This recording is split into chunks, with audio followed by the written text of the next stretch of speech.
नमस्कार साथियों, मेरा नाम है आर के सिंह। संस्कृति आईएएस के प्लेसेस इन न्यूज़ प्रोग्राम में आप सभी का स्वागत है।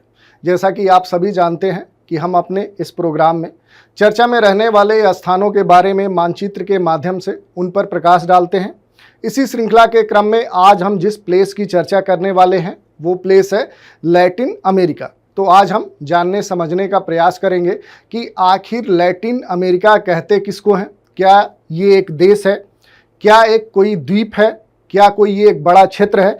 तो ये हम जानने समझने का प्रयास करेंगे। और आजकल लैटिन अमेरिका खासे चर्चाओं में बना हुआ है, तो इससे जुड़े हुए जो भी पहलू होंगे उन पर हम संक्षिप्त रूप से प्रकाश डालेंगे। तो देख लेते हैं। सबसे पहले हम देखते हैं कि आखिर जो ये लैटिन अमेरिका है ये चर्चाओं में क्यों बना हुआ है। तो अगर हम बात करें तो लैटिन अमेरिकी जो देश हैं, यहाँ पर क्या है कि चीन के द्वारा सस्ते स्टील को डंप कर दिया गया है। यानी क्या है कि यहाँ पर बड़े स्तर पे चीन ने क्या है कि सस्ते स्टील यहाँ पर निर्यात किया है, जिससे क्या है कि इन लैटिन अमेरिकी देशों में एक समस्या उत्पन्न हो गई है कि यहाँ पर जो स्टील इंडस्ट्री है उसमें काम कर रहे जो लेबर हैं उनके सामने इनकी नौकरियों पर संकट उत्पन्न हो गया, जिसके कारण से ये लोग यहाँ पर आयात शुल्क को और अधिक बढ़ाने की मांग कर रहे हैं।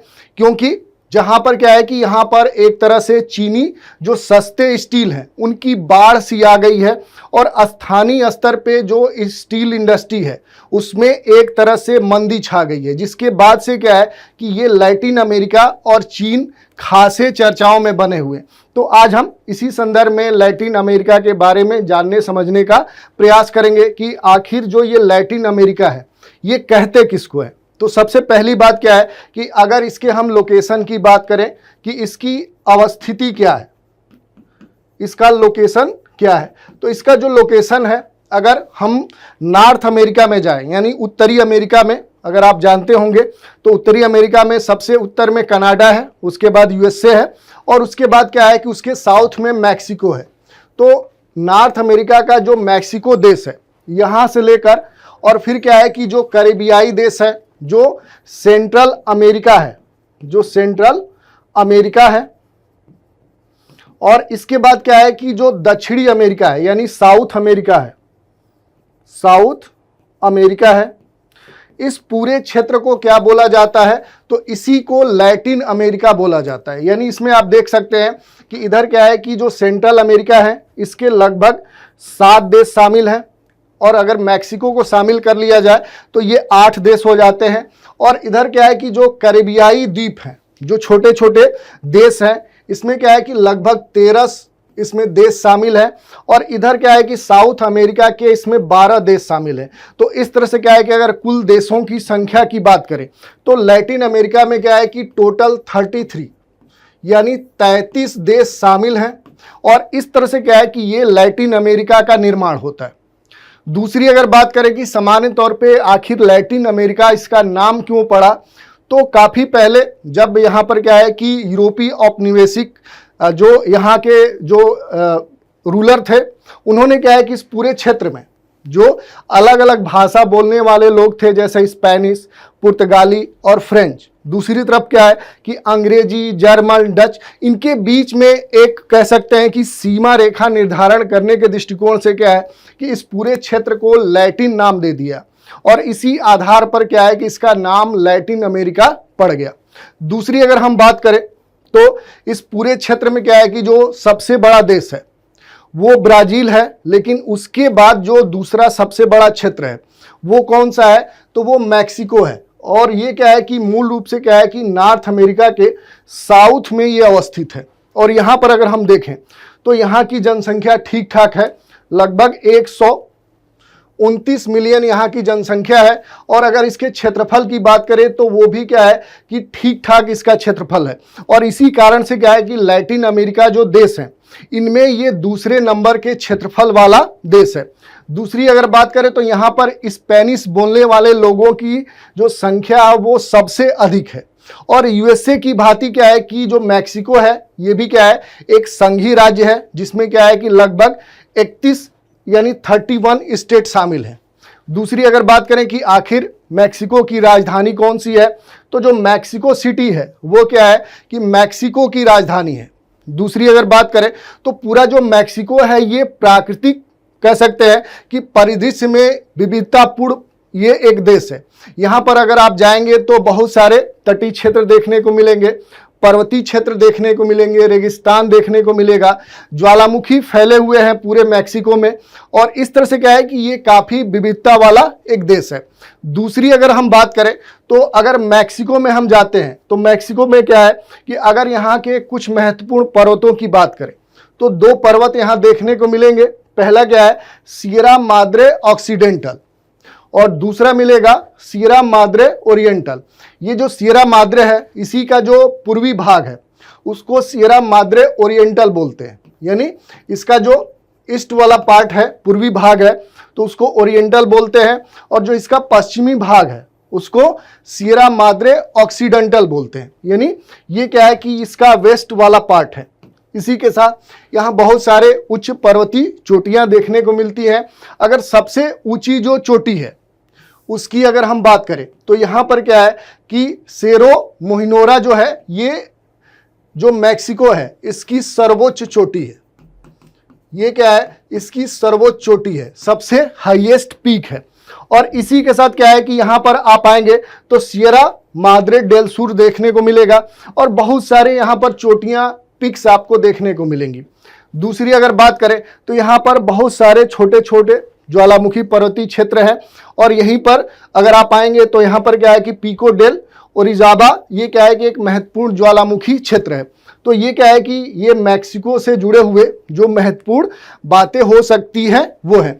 इसी के साथ अगर हम बात करें तो खनिज संसाधन के दृष्टिकोण से भी क्या है कि मैक्सिको एक महत्वपूर्ण क्षेत्र है। और अगर चांदी की बात करें, सिल्वर की बात करें, चांदी की, तो चांदी का जो मैक्सिको है ये विश्व स्तर पे एक अग्रणी उत्पादक देश है। और यही नहीं, चांदी के साथ क्या है कि यहाँ पर तांबा, सोना, सीसा, निकिल, अभ्रक, ऐसे बहुत सारे जो कह सकते हैं खनिज है उनका ये प्रमुख रूप से उत्पादक है। और अगर खाद्यान्न फसलों की बात करें तो जो मैक्सिको है ये वैश्विक स्तर पे क्या है कि मक्का का एक बड़ा उत्पादक क्षेत्र है।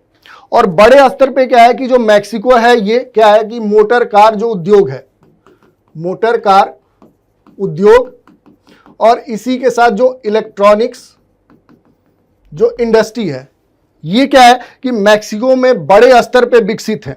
और इसी कारण से क्या है कि जो मैक्सिको है यहाँ से बड़े स्तर पे मोटर कार से संबंधित जो भी पार्ट्स हैं या जो भी यंत्र हैं वो बड़े स्तर पे निर्यात किए जाते हैं।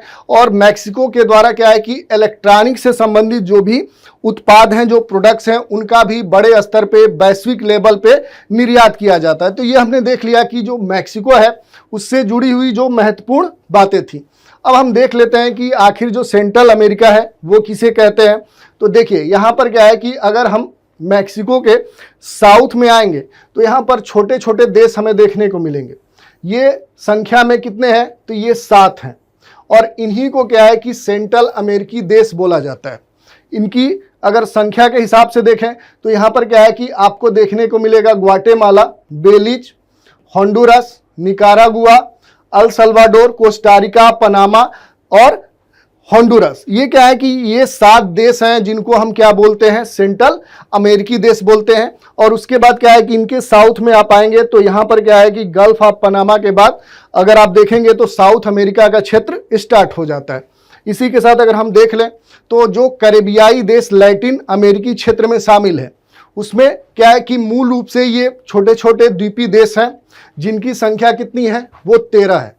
अगर इन देशों की बात करें तो उसमें कौन कौन शामिल है, तो एंटीगुआ है, बारबुडा है, बहामास है, बारबाडोस है, क्यूबा है, डोमिनिका है, डोमिनिकन गणराज्य है, ग्रेनेडा है, हैती है, जमैका है, किट्स है, नोविस है, लूसिया है, विसेंट है, त्रिनिदाद और टोबैगो है। ये क्या है कि यहाँ से क्यूबा से लेकर यहाँ पर क्या है कि त्रिनिदाद टोबैगो तक ये फैले हुए हैं। यहाँ पर जो महत्वपूर्ण प्रश्न आपसे पूछता है वो 2-3 है। जैसा अगर आप देखेंगे तो यहाँ पर जो यूएसए है, यूएसए का जो फ्लोरिडा राज्य है, और इधर क्या है कि जो कैरेबियाई देश है क्यूबा, इन दोनों के बीच में क्या है कि आपको फ्लोरिडा स्टेट देखने को मिलेगा। तो ये भी पूछता है कि जो फ्लोरिडा जल संधि है ये किन दो स्थलीय खंडों को अलग करती है। तो यहाँ पर क्या है कि जो क्यूबा है उसको फ्लोरिडा से ये अलग करती है, और किन दो जल निकायों को ये जोड़ती है। तो इधर क्या है कि मैक्सिको की खाड़ी है, और इधर आएंगे तो आपको अटलांटिक ओशियन देखने को मिलेगा। दूसरा जो यहाँ पर महत्वपूर्ण बात है वो क्या है कि यहाँ पर एक पैसेज देखने को मिलेगा। ठीक है, दूसरा पैसेज है जिसको हम विंडवर्ड पैसेज बोलते हैं। ये भी क्या है कि एक सकरा जल निकाय है जो दो जलीय खंडों को जोड़ता है और दो स्थलीय खंडों को अलग करता है। तो ये किन दो स्थलीय खंडों को अलग करता है? तो इधर क्या है कि क्यूबा है और दूसरे तरफ क्या है कि हैती है। इन दो स्थानों को, दो स्थलीय खंडों को ये विंडवर्ड पैसेज अलग करता है। और अगर दो जल निकायों की बात करें तो इधर क्या है कि आपको कैरेबियन सी देखने को मिलेगा और दूसरी तरफ क्या है कि अटलांटिक ओशियन देखने को मिलेगा। दूसरा यहाँ पैसेज एक महत्वपूर्ण है जिसको हम बोलते हैं मोना पैसेज। यहाँ पर आपको देखने को मिलेगा जिसको हम मोना पैसेज बोलते हैं। ये जो मोना पैसेज है ये क्या करता है? तो इधर डोमिनिकन जो रिपब्लिक है और इधर क्या है कि जो प्यूर्टोरिको है, इन दोनों को अलग करने का काम करता है। और इधर से क्या है जो कैरेबियन सी है और इधर जो अटलांटिक ओशियन है इसको जोड़ने का भी ये काम करता है। तो यहाँ से जुड़े हुए जो महत्वपूर्ण बातें थी उन पर हमने चर्चा कर ली। अगली जो बात है कि इसमें कौन शामिल था, तो वो साउथ अमेरिका शामिल था। तो देखिए साउथ अमेरिका के कुल 12 देश हैं जो लैटिन अमेरिका में शामिल किए जाते हैं। और इस दृष्टिकोण से क्या है कि अगर उन देशों की बात करें तो इसमें क्या है कि कोलंबिया है, वेनेजुएला है, गियाना है, सूरीनाम है। इधर आएंगे तो सबसे बड़ा देश जो क्या है कि ब्राजील है। और ये लैटिन अमेरिका का क्या है? सबसे बड़ा क्षेत्रफल वाला देश है।